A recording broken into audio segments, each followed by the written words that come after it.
Olá, pessoal, sejam bem-vindos a mais uma aula, né?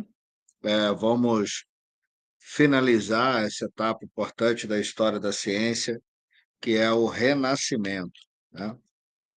Vou compartilhar a tela aqui.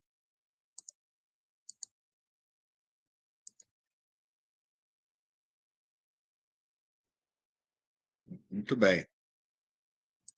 Então, nós estamos falando desse período importante, né, que vai do século XV ao século XVII, período conhecido como Renascimento.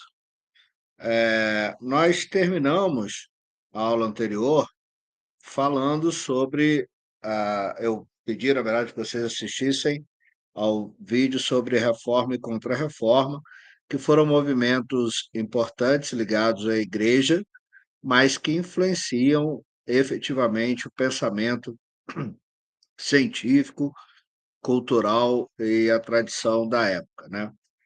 Mas, venho chamando a sua atenção para o fato de que o Renascimento foi um período de muitas transformações e muitas inovações, né.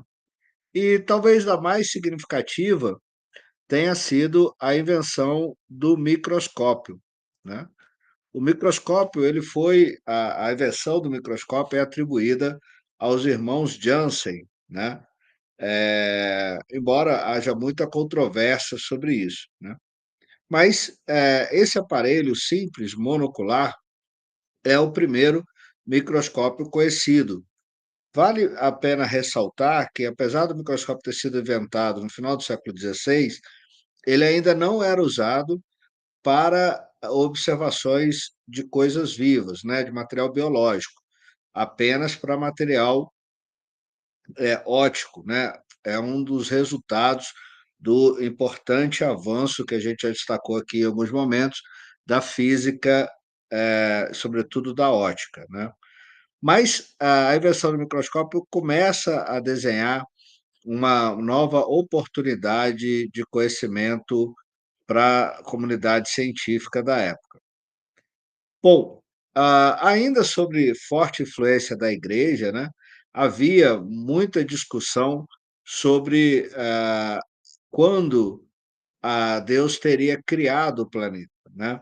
Eu chamo a atenção aqui do estudo feito pelo matemático James Ussher, em meados do século XVI ainda, né, em 17, 1650.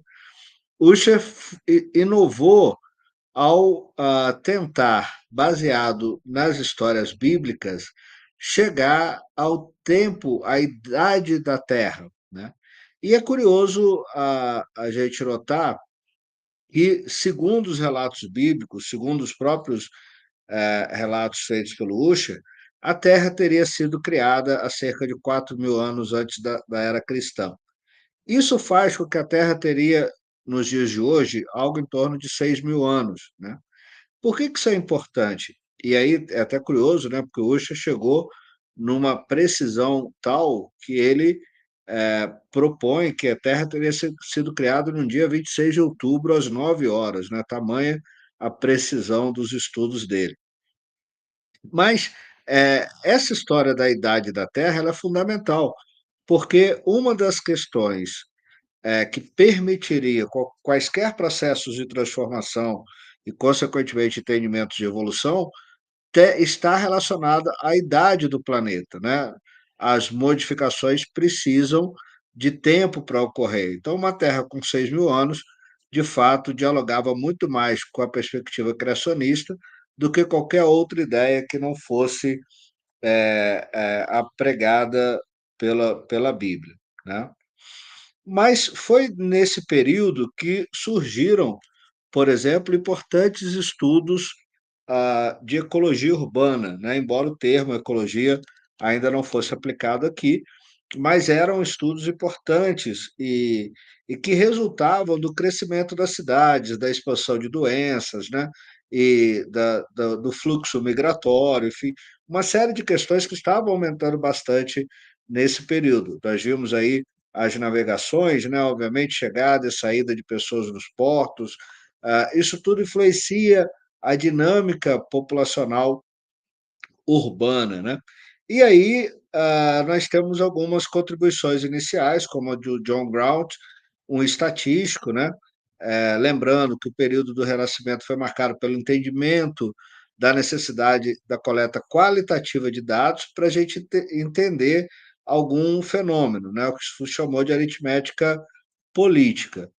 Nesse sentido, o Grout, que era matemático e estatístico, ele realizou os primeiros censos de população humana em Londres, com o intuito de conhecer o estado da saúde dos londrinos. Né? Esse estudo fez com que ele ficasse conhecido como pai da demografia e da epidemiologia descritiva. Chama atenção aqui porque a epidemiologia se tornou uma ciência extremamente importante e ela se refere ao estudo da distribuição das doenças, né? Como as doenças se comportam, se distribuem. Isso é muito importante para a gente estabelecer medidas de prevenção e controle e até erradicação de determinadas doenças. Mas o que, que o Grout fez, na verdade? Em 1662, ele publicou um livro chamado Observações Políticas e Naturais sobre as Taxas de Mortalidade, reconhecendo algo que é extremamente importante hoje, que a dinâmica de populações se dá a partir da determinação quantitativa e qualitativa de taxas de nascimento, de mortalidade, de razão sexual e de estrutura etária dessas populações. Então, a partir dessas informações básicas, a gente consegue fazer, inclusive, predições de mortalidade por fenômenos naturais. Isso é o que nós conhecemos na ecologia como tabelas de vida.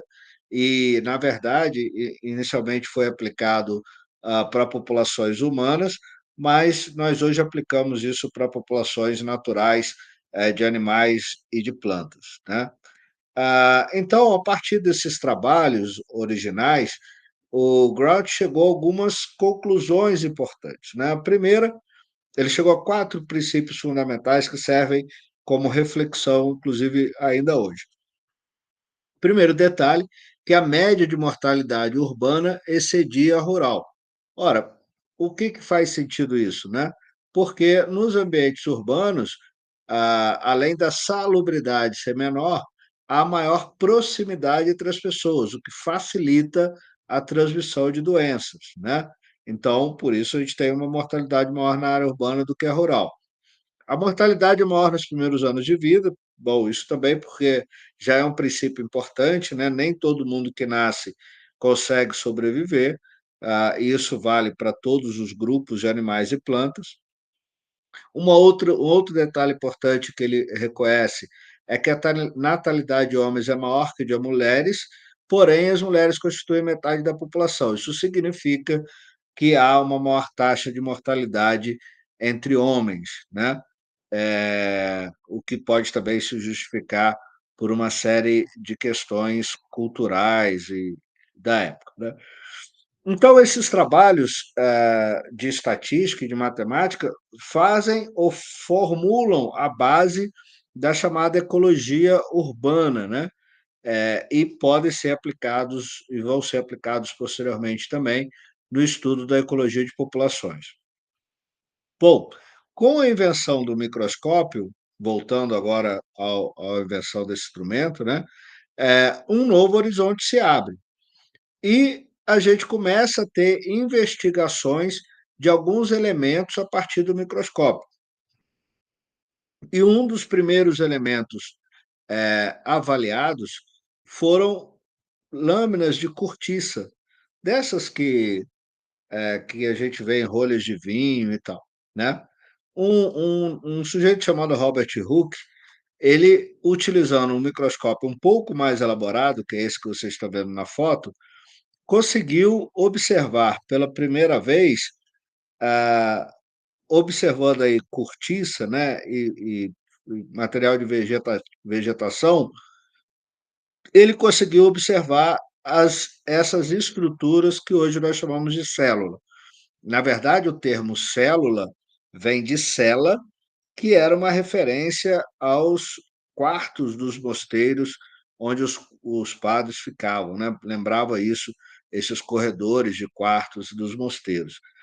É, Então, a primeira observação de uma célula foi feita em 1665 por Robert Hooke, e ele publicou esse livro chamado Micrografia, né? Eh, uma descrição, né, filosófica aí, dos, eh, do tecido vegetal, né? Muito bem. Ah, essa observação vai dar origem a discussões importantes, que a gente vai chamar de teoria celular, que vai se formular com o tempo. É claro que existe uma questão que é importante vocês lembrarem sempre, que ciência e tecnologia caminham juntas, né? A ciência promove novas tecnologias e com novas tecnologias a gente avança na ciência. É uma sinergia importante. Então, a teoria celular começa a ser formulada a partir do conceito de célula ou da publicação da existência de células em 1665 pelo Robert Hooke. Mas havia nesse período ainda uma forte influência, nós já vimos isso também, das ideias da Grécia Antiga. E lá na Grécia Antiga, uma das percepções importantes era da geração espontânea, ou seja, que é possível surgir vida a partir da matéria em decomposição ou até mesmo da matéria bruta. Então, havia algumas percepções, como seria possível surgir larvas de carnes em decomposição, surgir vermes a partir da crinas de cavalos, de que sapos, ratos e insetos surgiam a partir de lodos, e até mesmo que algumas espécies, como parasitos e ratazanas, não teriam sido criados por Deus, afinal, causam mal ao homem, que seria a imagem e semelhança de Deus, então, obviamente, não faria sentido Deus criar algo que faça mal a ele mesmo. Seriam obras, então, do diabo. Bom, essa percepção ah, fomenta uma grande discussão que durou muitos séculos, mas que já começa aqui na época do Renascimento, que é sobre a natureza da vida, quer dizer, se a vida surge ou não por geração espontânea, né? A biogênese é uma ideia, a biogênese ou geração espontânea é uma ideia que já, como eu falei, já estava presente na Grécia Antiga, defendida por figuras como o Aristóteles, né? Figuras importantes como Aristóteles, Teofrasto, Plínio. Eles acreditavam, por exemplo, que era possível surgir vida a partir de calor, umidade e lodo, mas na Idade Média isso se mantém forte, né, com Aldovandro, que chegou a afirmar que surgem patos e marrecos a partir do lodo de lagoas, e até mesmo filósofos mais modernos, como René Descartes, que vai também defender a biogênese. E até o próprio Sir Isaac Newton, né, uma figura importante da história da ciência, também acaba por defender essa história. Bom, mas a geração espontânea ela foi muito importante para o desenvolvimento de métodos científicos. Por quê? Porque, por séculos, as pessoas acreditavam nas suas crenças e interpretações do que eles viam na natureza sem testar as suas ideias. Por isso, a geração espontânea era forte. Vamos dar alguns exemplos, né? Elas não usavam o que a gente chama hoje de método científico para chegar às respostas para suas questões. Suas conclusões eram baseadas apenas em observações, é o que nós chamamos de crer para ver. Bom, obviamente, aqui a gente vai ter uma transição extremamente importante para a ciência moderna, né? Porque a gente abandona a simples observação e passa a aplicar métodos científicos. Mas como isso aconteceu? É claro que isso acontece gradativamente, mas só para dar um exemplo de como a observação, se não avaliada, se não testada, pode nos levar a interpretações equivocadas. Vou dar alguns exemplos. Primeiro exemplo, eu já até comentei isso, né? Todo ano na primavera, o Rio Nilo inunda áreas do Egito ao longo do rio, levando uma grande quantidade de nutrientes, tornando o solo fértil e permitindo que as pessoas plantem seu alimento. Contudo, no solo úmido em meio ao lodo, um grande número de sapos aparece, sapos que não estão lá quando esse ambiente está seco. Ora, baseado apenas na sua observação, você vai chegar à conclusão de que os sapos surgiram a partir do lodo trazido pelas águas do Nilo. Então, só uma ideia de percepção. Um outro exemplo, né, em muitas partes da Europa, fazendeiros medievais armazenavam grãos em celeiros de sapé. Com o passar do tempo, era comum aparecer fendas nesses celeiros e muitos ratos. Uma outra conclusão óbvia, né, de que os ratos surgiam a partir dos grãos, né, por transmutação.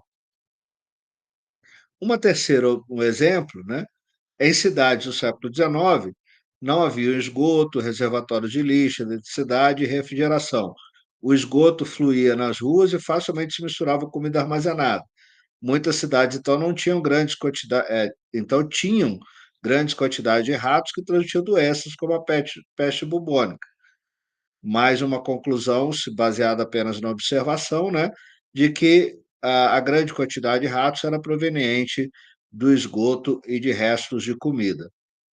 E o quarto exemplo, né, antigamente não haviam refrigeradores e era comum, principalmente no verão, a carne armazenada ficar repleta de moscas. A conclusão é de que essas moscas eh, seriam originadas a partir da carne exposta ao sol.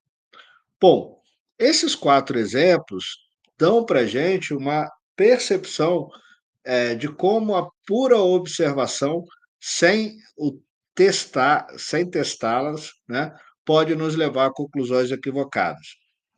E a biogênese é um exemplo muito rico disso, né? Como a gente viu nos exemplos, ganhou muita força no século XVI, ao ponto de ah, um pesquisador, né, não sei nem como classificá-lo, mas enfim, um naturalista chamado de Baptiste van Helmont, e é importante, minha dificuldade de identificar para vocês é porque não existiam profissões igual existe hoje, né? Físico, biólogo, matemático. Na verdade, as pessoas faziam um pouquinho de tudo. O Helmut chegou a publicar um livro em que ele ensinava a produzir animais por abiogênese, né? Tem alguns trechos aqui, ó. Se comprime uma camisa no orifício de um recipiente contendo grãos de trigo, o fermento que sai da camisa suja não modifica o contorno do grão, mas dá oportunidade à transmutação do trigo em ratos após cerca de 21 dias. Veja que ele chega a falar do tempo, né, em que essa transmutação ocorreria. Né? Ele chegou também a dizer que um prego colocado em um tijolo junto com a erva de manjericão seca exposta ao sol daria origem a escorpiões. Vejam bem, se as pessoas fizessem isso sem nenhum método, né, apenas baseado na observação, muitas vezes dava certo, o que reforçava a ideia da biogênese ou geração espontânea. Né? Ele também afirmava que um touro, se você matar um touro jovem e enterrá-lo em posição vertical, deixando os chifres expostos, depois de um mês surgiria um enxame de abelhas sobre o defunto. Né? Também uma percepção importante a partir da mera observação e da conclusão, que é o que nós chamamos de crer para ver. Se eu acredito, eu acabo enxergando esse fenômeno. Bom, realmente, eh, pode ser um pouco hilário essas coisas, né, ele às vezes é lembrado só pelas suas, pelas contribuições com a biogênese, mas realmente foi muito inovador, em outros aspectos da fisiologia humana, como, por exemplo, deixou obras, uma vasta obra sobre digestão, né? E que, segundo ele, já é auxiliada por um reagente químico, né? Que é o que a gente sabe que acontece hoje, uma ideia aproximada do conceito moderno de enzimas. Ele também foi o primeiro a compreender que existem gases distintos na atmosfera. Ele descobriu que a fumaça da combustão é diferente do ar e do vapor de água, por isso apresenta características de substâncias que lhe dá origem. Então, são observações muito importantes, ainda que tenha pecado nas suas compreensão sobre a biogênese. Helmut também foi fundamental para o entendimento do crescimento e da nutrição das plantas, né? O famoso experimento de von Helmont concluiu que o aumento de peso das plantas era devido à água, né? Ou seja, com mais fornecimento de água, as plantas ganhavam peso e geravam caule, raiz mais robusta. A importância desse experimento de Van Helmont é a base para o entendimento do mecanismo de fotossíntese que vai ser compreendido mais tarde, né? Muito bem. E até hoje a gente pode cair em armadilhas, né? Principalmente se a gente se basear apenas em culturas populares, né? Em conhecimentos práticos. A natureza ela é extremamente diversa e pode nos levar a interpretações equivocadas. Se você olhar essa foto, por exemplo, não sei se vocês conseguem ver aí duas aranhas, né? Uma grande, colorida e amarela, e uma pequenininha, um pouco alaranjada. Durante muitos anos, a gente imaginou que isso eram adultos e filhotes, ou então que eram espécies diferentes, sendo a pequenininha uma espécie parasita da teia da maior. Mas, na verdade, o que nós estamos vendo são macho e fêmea da mesma espécie, né? Esse é um fenômeno que é muito comum na biologia, né? Chamado dimorfismo sexual, em que a fêmea chega a ter 25 vezes o tamanho e o peso do macho, e o macho é bem menor, né? Também, quem nunca ouviu falar na história de que o escorpião é capaz de se suicidar, né? Projetando a sua pinça, né? Injetando veneno em si mesmo. É claro que isso não faz sentido, né? Muita gente acha que se colocar fogo ele se suicida, mas na verdade o que acontece é uma desidratação quando esse animal é exposto ao fogo, né? Um artrópode tem exoesqueleto como os escorpiões, chegam a ter 90% do corpo formado por água. E aí ele acaba murchando mesmo, né? Desidratando, dando a impressão de que ele está projetando a sua cauda sobre o tórax, o cefalotórax, o que não é verdade, né? Mas é, mais uma vez, um equívoco a partir da mera observação, sem testar a sua hipótese, né? A sua ideia. Bom, mas alguns, né, a gente já viu, na verdade, lá atrás, né, mesmo na Idade Média, alguns já tinham aplicado algum método científico mais para entender a ótica, né, a física, a ótica, e a gente tem alguns avanços importantes aqui, porque algumas pessoas começam a questionar essa ideia da biogênese. E o mais clássico deles, né, que teve o mais clássico experimento a respeito, foi o Francesco Redi, que viveu entre 1626 e 1697.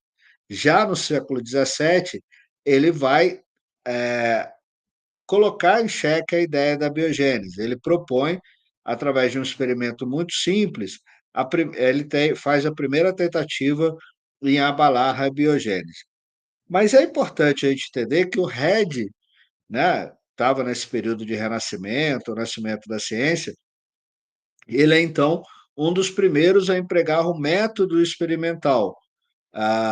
Ele testa uma evidência importante, que o fato da biogênese, ou seja, o aparecimento espontâneo de vermes em carne podre. Mas antes de eu falar eh, do, do experimento, bom, na verdade, o experimento dele, ele criou uma hipótese, né? Desculpa aí, deixa eu retomar aqui. Criou uma hipótese que era que aqueles vermes que surgiam na carne em putrefação, na verdade, seriam larvas, um estágio de ciclo de vida das moscas, né? As larvas eram provenientes de ovos colocados por moscas e não por geração espontânea a partir da putrefação da carne. Essa era a hipótese que o Red estabeleceu. E de onde ele tirou essa ideia? Aí que vem a importância da leitura, né? De se estudar, de ler bastante. Red, ao avaliar textos gregos, o que era extremamente comum no Renascimento, ele vai se deparar com um poema épico Ilíada, de Homero, dos séculos 8 e 9 antes da era cristã, em que lá Homero diz: porque no canto 19 da Ilíada, Aquiles teme que o corpo de Patroclus se torne preso de moscas, porque ele pede a Tétis que proteja o corpo contra os insetos que poderiam dar origem a vermes e assim corromper a carne do morto. Ou seja, ele teve uma percepção de que alguém lá na Grécia Antiga já tinha a leitura, né, a percepção de que ovos colocados por moscas poderiam originar vermes a partir de corpos em putrefação. E ele apresenta suas ideias, então, no livro Experimento acerca da geração de insetos, né, publicado no século XVII. Né? É, não, não. Então aí o Red vai fazer um parênteses aqui, porque o Red vai aplicar o que a gente chama de método científico, né? O que o método científico, ou qual a importância do método científico? Ele segue uma série de etapas que vão permitir que a gente teste as ideias, né? Ou seja, as ideias devem ser testadas antes e aceitas depois. É uma inversão, né? Em vez de ver para crer, ou melhor, a gente estabelece o ver para crer ao invés do crer para ver. O método científico nada mais é que uma sequência de etapas que nós usamos na ciência como um todo para entender ou para testar as nossas hipóteses. Então vamos lá. Tudo começa com uma observação, aí usando o exemplo do Red, né? A observação é que surgem vermes em carne em decomposição, essa é a observação. E ele levanta uma questão: esses vermes são originados por abiogênese ou eles são colocados, são frutos de ovos colocados por insetos? A partir dessa pergunta, dessa questão, ele estabelece uma hipótese. A hipótese do Red foi: bom, essas larvas são, na verdade, esses vermes seriam, na verdade, larvas que surgem de ovos colocados por insetos sobre a carne, e não por geração espontânea. E aí, para testar essa hipótese, é preciso estabelecer um experimento. E o Red vai fazer isso. Ele faz um experimento, já já vou falar sobre isso, gera observações a partir do experimento dele. Essas observações podem rejeitar a sua hipótese e aí simplesmente ele para o trabalho, ou ele modifica a hipótese e retoma o experimento. Mas mesmo que o experimento suportar os dados, ou seja, confirmar a hipótese, essa hipótese não é aceita imediatamente. Ela precisa ser repetida por várias vezes até se transformar numa teoria ou lei, num fato científico real, né? Então a gente precisa, porque na verdade uma única observação pode induzir a erro, como a gente já viu, né? Bom, então como é que foi o experimento do Red? Ele propôs, a partir da observação dessa sequência, né, ele propôs o que a gente chama de grupo controle, que repete o fenômeno observado, e os grupos experimentais. Então, ele usou três frascos distintos. Um frasco aberto, colocou carne em putrefação lá, um frasco também com carne em putrefação vedado, e um outro com uma tela, parcialmente vedado. Né? E o que ele concluiu a partir das observações dele? Ele viu que lá no grupo controle, ou seja, quando a carne estava exposta à chegada de moscas, surgiam as larvas, os seres vermiformes. Mas eles não surgiram quando o frasco estava vedado e as larvas não surgiram também no frasco que estava fechado com gás, né? O que reforçaria a hipótese dele. Quer dizer, na verdade, por que não surgiu larvas nos frascos vedados? Porque as larvas não surgiriam por abiogênese, mas sim seriam ovos colocados por moscas que gerariam suas larvas. Né? Esse experimento é muito clássico, né? Todo mundo já viu, e vocês vão repetir isso em sala de aula muitas vezes. Foi realizado em 1668. Embora não tenha conseguido acabar com a biogênese, a gente vai ver daqui a pouco por quê, esse experimento, marca a ideia do método científico e ele é inovador pra caramba nesse sentido. Então, esse período foi, de fato, um período de grandes transformações, né. Talvez você não tenha ideia do que seja esse, instrumento, mas isso é também um microscópio. Só que um microscópio com uma característica diferente. Esse microscópio foi utilizado para observar, material biológico, né. Ele é muito pequenininho, vocês vão ver isso daqui a pouco. Bom, o microscópio, voltando à ideia da tecnologia, né, o microscópio foi sendo apurado, foi sendo melhorado, foram se estabelecendo microscópios com lentes compostas, né, e a partir da utilização desse instrumento, uma figura muito importante da história, o Anton Leeuwenhoek, que viveu entre 1632 e 1723, fez uma descoberta revolucionária, né.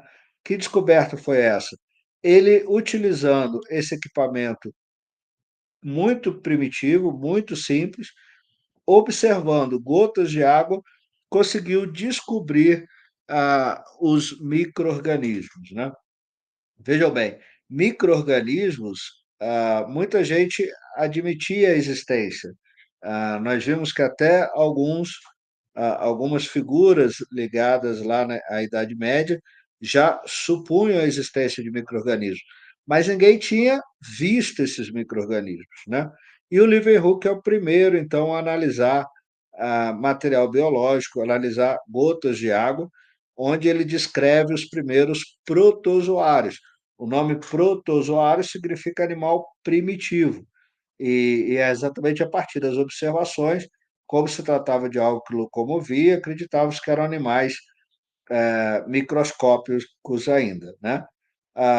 Hooke também analisou, muitas células vivas, como espermatozoides, esse desenho que vocês estão vendo aí embaixo, são desenhos de diferentes tipos de espermatozoides observados por ele. E ele, então, utilizou o microscópio para fazer importantes avanços nesse mundo que até então era, desconhecido pela sociedade, pela ciência, né. Imagina o que foi ou a revolução que foi a descoberta dos micro-organismos, né. É o equivalente a gente descobrir vida em outros planetas hoje. O mundo inteiro foi descoberto, novo, e iniciou-se aí toda uma nova categoria, de estudos da biologia, né.